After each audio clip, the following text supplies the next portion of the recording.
When Carol got back from her business trip to Los Angeles, everything about her return felt off. It wasn't anything dramatic. No lipstick on the collar, no nervous energy. Actually, that was the strangest part, how normal she tried to act.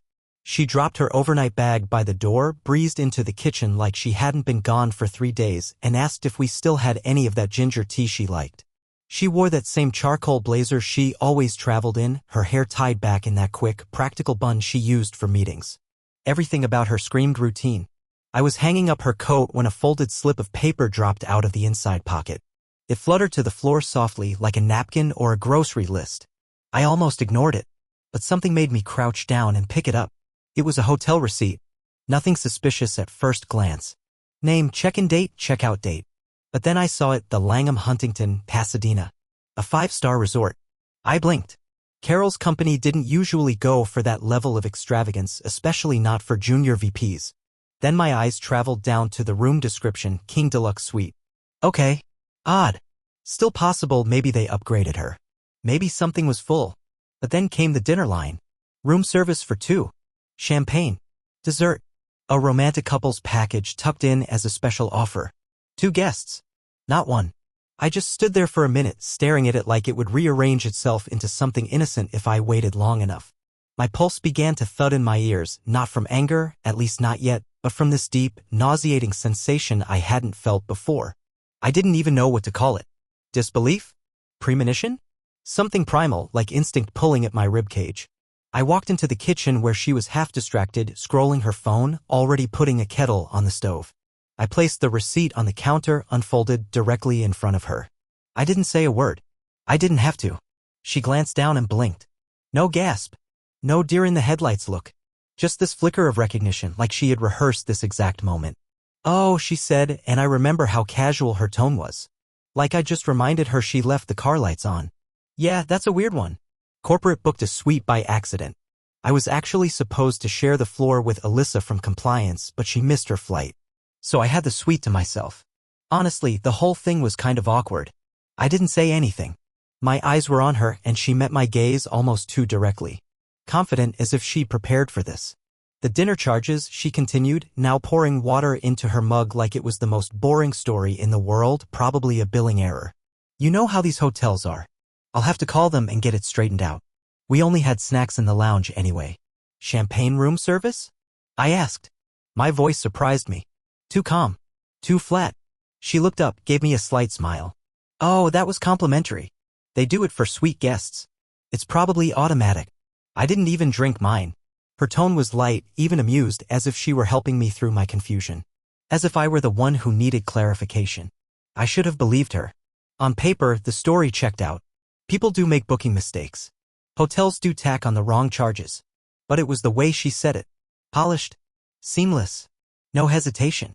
Like she'd practiced this speech in a mirror, tested out the right tone of exasperation, the right shrug of annoyance. There was no real surprise on her face. Just performance. Why didn't you tell me you were staying somewhere that nice? I asked. She gave a soft laugh. I don't know. It just didn't seem important. It was a work thing, not a vacation. Besides, you know how these things go, I get there late, meetings all day, I'm barely in the room. That's when I noticed the smell, subtle but unfamiliar. Not the perfume she usually wore. Something softer, maybe muskier. I couldn't place it, but it didn't smell like her. She leaned against the counter, sipping tea now, the conversation already closed in her mind. I wanted to push. Ask more. Dig. But I didn't. I stood there, trying to decode what just happened. Was I being paranoid? Was I looking for something that wasn't there? I didn't know. But I also didn't know who she had become in the last few months. Because now that I really thought about it, there had been other things. Little moments I'd brushed aside. Her new password on her phone. The way she started sleeping with it under her pillow. The business trips that had grown more frequent and always with vague itineraries. The new perfume that didn't smell like anything she'd worn before. And once, just last week, a text I happened to glimpse as it popped up, same time as before? No name. Just that line, and her thumb flying across the screen before I could ask. She told me it was from a coworker confirming a conference call. I believed her. I wanted to believe her. I stood there in the kitchen, still holding the edge of the receipt, feeling like it might burn a hole through the counter. And Carol? She moved on. She reached for the fridge, pulled out a yogurt, and started talking about the delay at LAX and how the guy next to her on the plane had the worst cough imaginable. I listened, nodded at the right moments, but I wasn't really there. I was somewhere else, back in that moment when the paper hit the floor, when I bent down to pick it up without thinking. I should have let it lie. Should have left it unread, folded on the tile. But now I couldn't unsee it. That receipt had cracked something open. I didn't know what yet, but it was no longer just about one hotel room. It was about a story she had prepared to tell me and how quickly she told it, like she'd been waiting for this exact moment, just in case. I didn't sleep that night. Not really. I lay there in the dark, eyes wide open, listening to the soft hum of the ceiling fan and Carol's steady breathing beside me. I stared at the outline of our bedroom ceiling like it might whisper answers back to me if I just stared long enough. But all I got was silence and my thoughts circling like vultures. That receipt had torn something loose. Not in a loud, catastrophic way. It was more like a hidden support beam had cracked. I couldn't look at her the same way anymore. Her voice, her scent, the way she reached for my hand in the dark, it all felt like part of a routine designed to keep me pacified. Polished, smooth, practiced. Too practiced. It wasn't just the Langham or the sweet. It was everything leading up to it, things I had brushed off, rationalized, or told myself were harmless. But now that I looked back, I saw the pattern. And it terrified me. A few months ago, she changed the passcode on her phone. We used to share everything: passwords, bank logins, even Spotify playlists. Then one day, she said work required more security. I believed her. That's what made me angry. Not that she lied, maybe she hadn't, not outright, but that I'd been so willing to trust her that I hadn't even blinked. Then there was the family wedding. My cousin Liam got married last month and Carol was supposed to be my plus one. We had talked about it for weeks, what to wear, where we'd stay, how excited she was to see everyone again. Then, 2 days before, she backed out. Emergency meeting in Portland, she said. They bumped the quarterly review and I can't miss it. She made it sound urgent, stressful, important. I went alone and told everyone she was working. But I remember now I never saw a flight confirmation. No slideshow drafts. No Zoom calls or frantic emails. Just her leaving with a suitcase and promising to text when she landed. She did text. Once. Just got in. Exhausted. Love you. That was it. I told myself I was overthinking it. But when I asked how the review went, she changed the subject.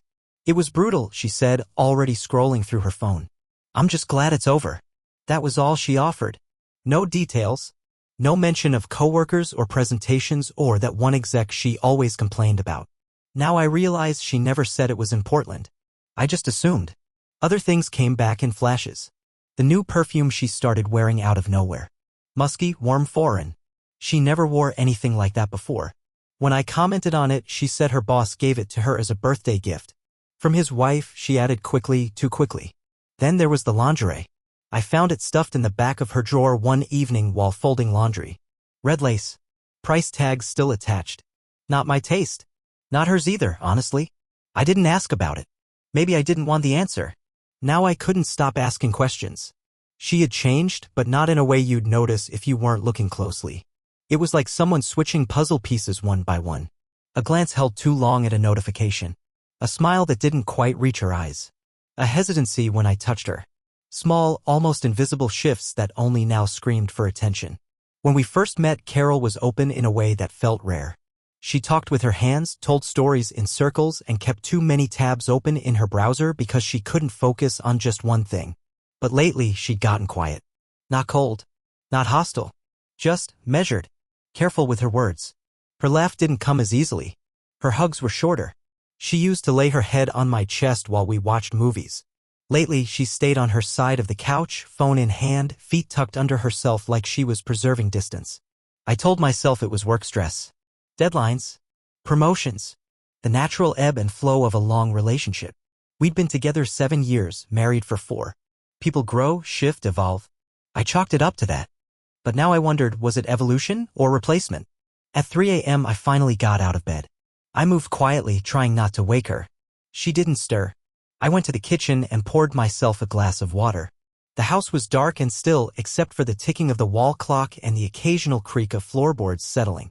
I stared at the cabinets, the refrigerator magnets, the photo of us on the counter from our trip to Chicago 3 years ago, laughing over deep dish pizza, arms wrapped around each other like we'd never let go. That night felt like another lifetime. I opened my laptop and stared at the login screen.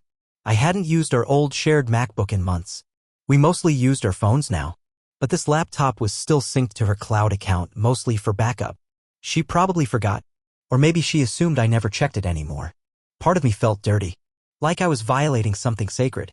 But another part, the louder part, reminded me that I was already living in a lie, and it wasn't mine.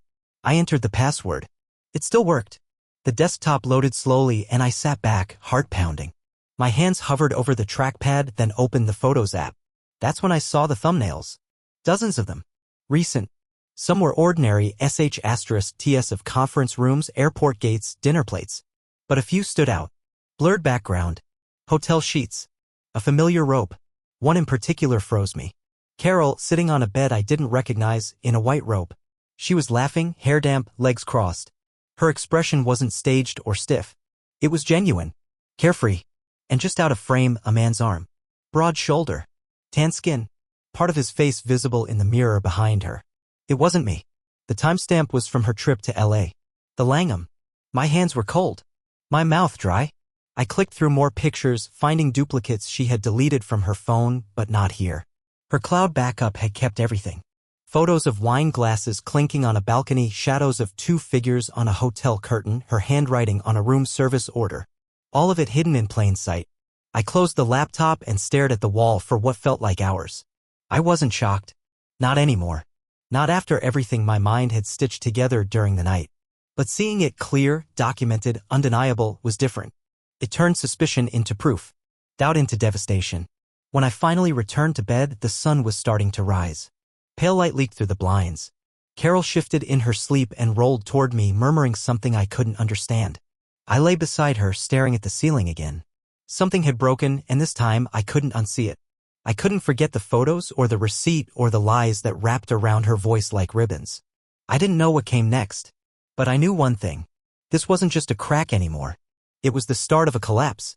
The next morning, everything looked the same. Carol moved through the kitchen with her usual rhythm, pouring coffee, humming some half-remembered tune from the radio, scrolling her phone as the toaster clicked.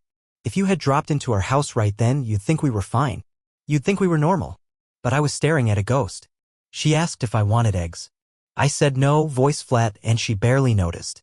She was dressed for work, blazer, slacks, heels that made her a few inches taller. The same perfume from last night lingered in the air, clinging to her like a question I didn't want to ask again. She kissed my cheek and said she'd be home late. Big pitch, she added, reaching for her bag. Right, I replied, staring at the coffee mug in my hand.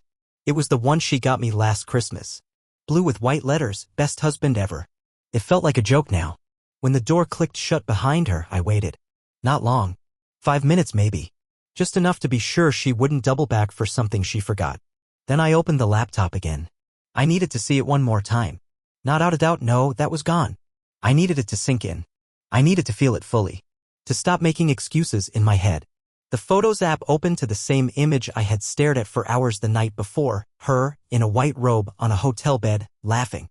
That easy, genuine laugh she hadn't used around me in months. Her hair was damp, her makeup light, her legs crossed at the ankle like she didn't have a care in the world. And beside her, just barely in frame, was someone else. A man. His tan arm, the edge of his jawline. A reflection in the mirror that showed a silhouette, blurred but unmistakable. I clicked through again. And again. Every image was another brick in the wall of proof I didn't want but couldn't ignore. One picture was taken from their table at a restaurant. I recognized it immediately. It was the same place that showed up on our shared bank statement 3 weeks ago. The place she claimed she had taken a client to lunch. I remember the receipt clearly because she told me to ignore the total. They overcharged for wine, she'd said. The guy didn't even drink. Another sh*T, this one more subtle, was of 2 wine glasses and a charcuterie board on a hotel balcony. Evening light, city skyline in the background. Her bare feet were visible, propped on the ledge. And on the tiny glass table, 2 phones. One hers, one not. I opened the metadata. My heart sank. The timestamps matched the nights of her supposed business dinners. The ones she insisted were just team bonding. They weren't. The images weren't meant to be seen by me. They were candid int asterisk mate. Photos of moments people take when they think they're safe, when they believe they've built a world separate from the one they're pretending to still live in. But her phone had backed them up automatically. Her perfect little secret world had a crack in the corner, and now I was staring through it. I leaned back in the chair and stared at the ceiling. My throat was dry. My chest felt like it had been scooped hollow. It wasn't even the betrayal that stunned me most. It was how careful she had been, how thoroughly she had compartmentalized, and how completely I had missed it. I opened the Notes app. I needed to write it out, list it, see it in one place. The hotel receipt, her reaction too smooth, the Portland meeting that didn't exist, the photo with the man, new lingerie still in plastic, the champagne order on the bill, the changed phone habits, the perfume, the missed family wedding, the bank charge at the restaurant, her big pitch tonight. I stared at the list. It looked like a checklist for a crime scene. I saved it under a vague file name, not because I planned to hide it, because it didn't matter anymore. The truth was out and it wasn't going back in. The worst part wasn't even the cheating. It was the realization that she had moved on before I even noticed there was a problem.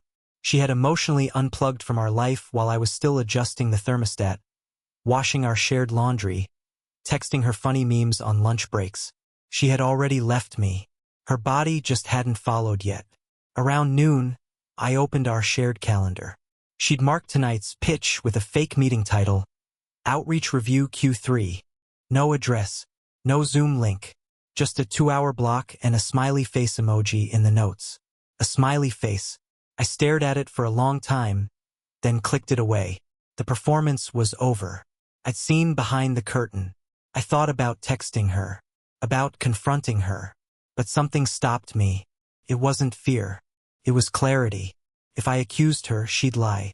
If I showed her the photos, she'd twist.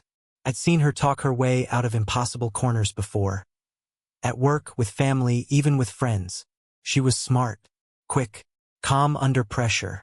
That used to be what I loved about her. Now I hated it. No, if I confronted her, I'd lose control of the narrative. I needed space, plan. A next step that didn't end with me begging for truth she had already buried. I spent the rest of the day in a fog. Did a load of laundry. Walked to the mailbox. Stared at a book I didn't open. Every few minutes, I'd remember the photo again and feel that rush of heat behind my eyes, like I might cry or scream or both. But I didn't. I just kept breathing. When she came home that night, it was almost 11. I was sitting in the living room with the lights low. Not to be dramatic, just because I couldn't bring myself to move. She walked in, heels clicking softly, her face flushed in a way that made my stomach turn. Her eyes scanned the room and landed on me. "Oh," she said, startled. "Didn't think you'd still be up." I didn't respond, just looked at her. She dropped her bag by the door and gave me a small smile. "The pitch went well," she said. "Late night, but productive." I nodded. Nothing in my face gave her anything to work with. No anger, no accusation, just a mirror. She hesitated. Then she asked, "You okay?" "Yeah," I said softly. "Just tired." She came closer and placed a hand on my shoulder. I didn't flinch, but I didn't react either. She held it there for a moment, then pulled away. "I'm gonna shower," she said, already halfway down the hall. I nodded again. When the bathroom door clicked shut, I picked up my phone, scrolled through her photo feed one more time. Then I did something I hadn't done in years. I emailed a private investigator. I didn't need more proof, but I needed a witness. Someone who could look at what I had seen and say, "You're not crazy." Because when someone spends months rewriting the story of your marriage while still reading you bedtime lines, you start to question reality. You start to question yourself. But I wasn't crazy. I was just the last one to realize the truth. 1 week later, she vanished. Not in a puff of smoke. Not like a movie scene where someone disappears mid-sentence. No. She left in the most subtle, devastating way imaginable. Like a shadow retreating from the sun. Quiet, clean, almost graceful. Started on a Tuesday morning. She was pouring cereal, her phone balanced between her shoulder and ear, nodding along to whatever voice was on the other end. "Yes, the Portland event. I'll be flying out Wednesday, back by Friday." "Yeah, I'll forward the itinerary."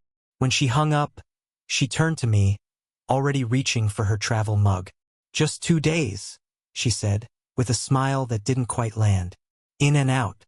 Some new client rollout thing. Total snooze fest." I asked if she wanted me to drive her to the airport. She declined. Said she was carpooling with a coworker, Alyssa, again. The same one who never seemed to show up on any actual meeting invites. I nodded like I believed her. She leaned in, kissed my cheek, and said, "I'll text when I land." She didn't. The next day came and went. I refreshed the airline's tracker for her flight. No record. I called her phone straight to voicemail. I tried again the next morning, then again that evening. Nothing. By Friday night, I was sitting on the couch with her untouched tea still on the table, heart racing like I was trying to outrun the inevitable. Saturday morning, I called her office. "Oh," the receptionist said, hesitant. "Carol? I thought she was on leave." "Leave," I repeated. "What kind of leave?" A long pause. I'm not sure. I just know she's not expected back this week. Do you want to leave a message?" I didn't know what to say. I hung up without leaving anything. The following hours were a blur. I called her sister. No answer. Her mom? Confused. "I thought you two were going to Europe soon," she said. She mentioned something about vacation. That's when it started to sink in. She wasn't missing. She hadn't been taken or stranded or lost. She had chosen this. She had walked out of her life like someone shrugging off a coat. And I was what she left behind. That weekend, I tore through the apartment. Not out of anger, but necessity. I checked drawers, closets, the bottom of her gym bag, the space behind her old books on the shelf. Her jewelry box was empty. Her work laptop? Gone. Even the little things were missing. Her favorite coffee mug, the red hairbrush she never traveled without, the jade bracelet her father gave her when she turned 18. She had planned this. Every little step, every story, every gap in her calendar. It had all been leading to this. The disappearing act. The final sleight of hand. On Sunday, I drove by her office building. It was closed, of course, but I waited in the car for a while, staring at the glass doors, wondering if any part of her still passed through them. Then I drove to the address she once gave me for a team-building retreat last year. It was a wellness center north of the city. I walked in, asked if she was booked there. The front desk woman looked at me kindly, like she recognized the desperation in my voice. "No one by that name," she said gently. I nodded, thanked her, walked out into the cold. By Monday, I knew I had to tell someone. Not the police. Not yet. But someone who could confirm this wasn't just in my head.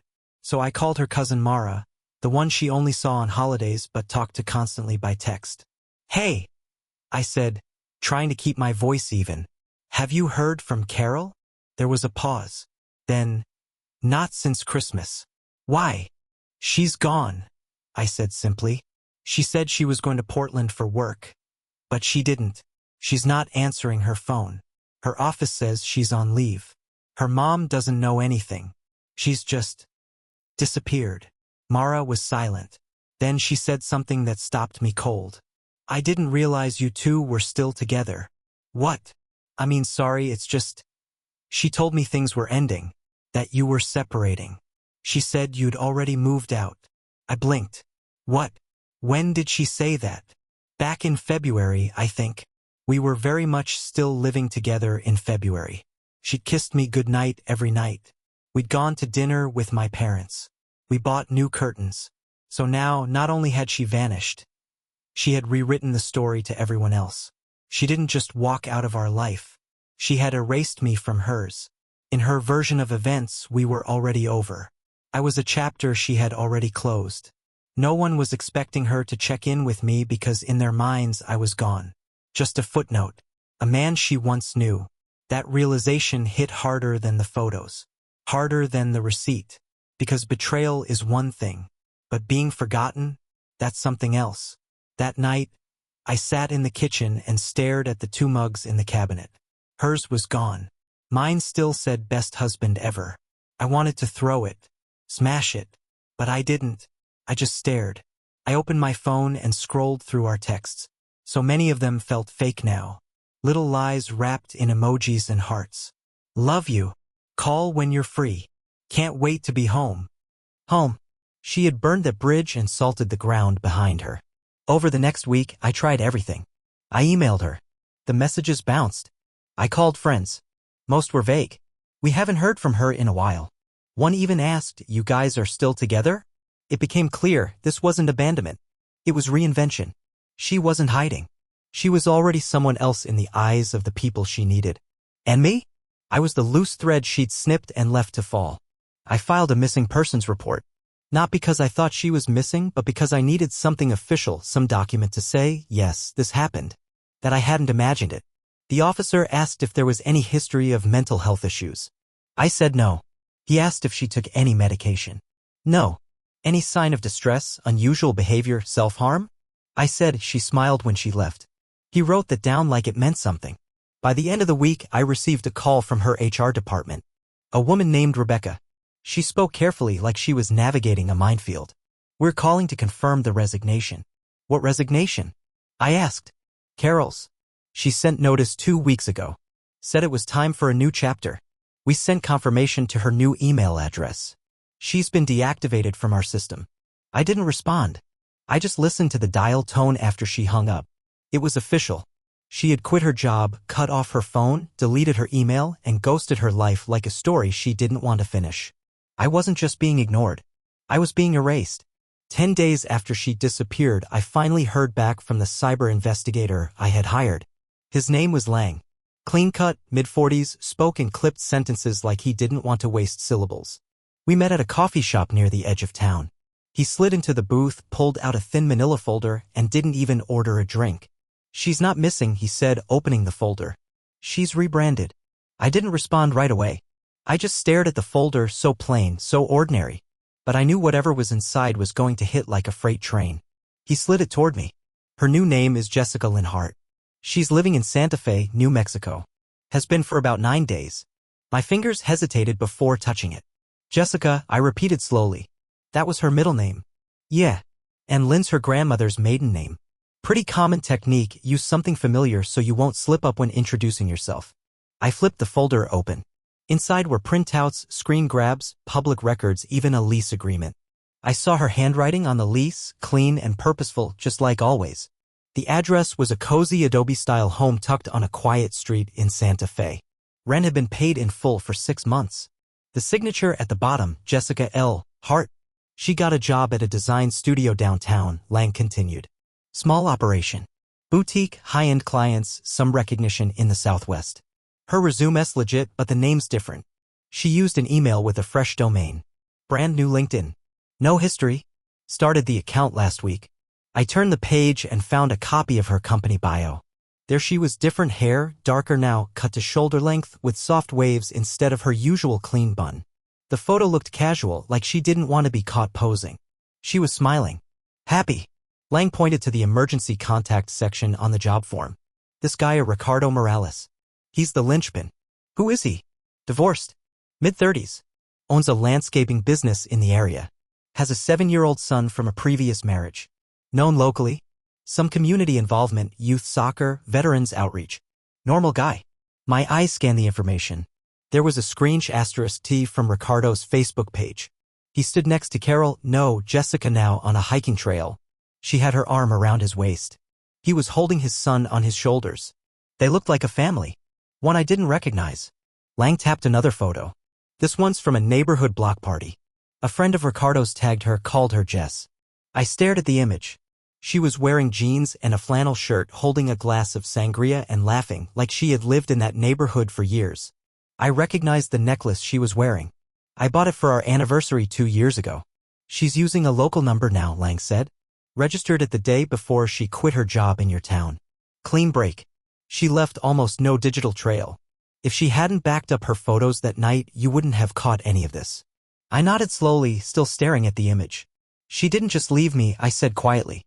"She replaced me." Lang didn't respond. He didn't need to. I closed the folder. My heart was thudding against my ribcage like it was trying to escape. How did she get there so fast? She planned it. Months in the making, based on the timestamp of her activity. Lease application was filed 4 weeks before she left.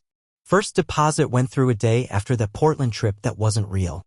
I leaned back in the booth, the cheap vinyl squeaking under me. I felt like I was watching someone else's life unravel on paper. A part of me still hoped he'd slide the folder back, shake his head, and say it was all a mistake. That this was a different woman. A doppelganger. A cruel coincidence. But it wasn't. She had built a new life. A new home. A new name. And not once, not even for a moment, did she think to explain any of it to me. Lang finally asked, "What do you want to do?" I didn't know. What do you do when the person you loved becomes a ghost in real time? When they don't just leave, but erase the version of themselves you knew, then hand the new version to someone else like it was always theirs. I didn't answer. He nodded, understanding the silence. If you want to go out there, that's your call. I've got the address. The neighbors won't know who you are. She hasn't said anything to them about her past. You're not a part of her story anymore. I took the folder, thanked him, and walked out without touching my coffee. That night, I couldn't sleep. I lay in the guest room, our room now felt infected with memories, and stared at the ceiling fan spinning shadows across the walls. My thoughts weren't angry. Not really. They were numb. I didn't hate her. That's what surprised me most. I didn't even feel betrayed in the traditional sense. What I felt was emptiness. Like she had scooped out the core of our marriage and replaced it with silence. No explanations. No confrontations. Just a vanishing act and a new name. The next morning I packed a bag. Just clothes, toiletries, and the folder. I didn't know what I was looking for. Closure, maybe? Or confirmation that this was all real, that I hadn't dreamed the last 10 days or the 7 years before them. The drive to Santa Fe was long. 12 hours. I didn't play music. Didn't call anyone. Just watched the road pass and let the thoughts come when they wanted. When I pulled into the neighborhood, the first thing I noticed was how quiet it was. Adobe homes, dusty yards, wind chimes clinking lazily in the breeze. I found her address easily. It was one of the smaller houses, modest but well-kept. The kind of place we used to talk about retiring to someday. Her car was in the driveway. Same license plate. Same dent on the passenger side from that snowstorm last winter. I pulled to the curb half a block down and waited. No one came out. No one went in. A curtain shifted once, but I couldn't tell if it was her. I sat there for almost an hour. Then the front door opened. It wasn't her. It was an older woman, mid-60s maybe. Gray hair in a loose braid. She wore gardening gloves and stepped onto the porch like she belonged there. I got out of the car and approached slowly, not wanting to startle her. "Excuse me," I said gently. "I'm looking for someone. The woman who lives here." "Jessica?" She looked at me for a long time, her eyes narrowing like she was flipping through her mental Rolodex. Then she said, "You must be Matt." My breath caught. "She left this," the woman added, walking inside for a moment. When she returned, she handed me a sealed envelope. Said if a man matching your description ever came by, I should give it to him. She didn't ask questions. Didn't invite me in. Just handed me the envelope and nodded once, like we'd finished a transaction. I walked back to the car and sat there, envelope in hand, fingers trembling slightly. It was thick. Multiple pages. Her handwriting on the front, Matt. No, dear. No return address. Just my name. I stared at it for a long time before opening it. Inside were 4 handwritten pages. Tight script, just like she always used when she was trying to be exact. The first line read, "If you're reading this, it means I couldn't stay disappeared forever." And then the truth began. Her handwriting hadn't changed. Still narrow, slanted, exact. I read the first line twice before continuing. "If you're reading this, it means I couldn't stay disappeared forever. I always suspected you might come looking, and I didn't want to leave without giving you something real, just not face to face. I know I owe you more than words, but this is what I have." She didn't offer excuses, at least not right away. Instead, she unraveled her feelings like a confession from a locked room. She wrote that our marriage had become airless, like a sealed jar with no oxygen left.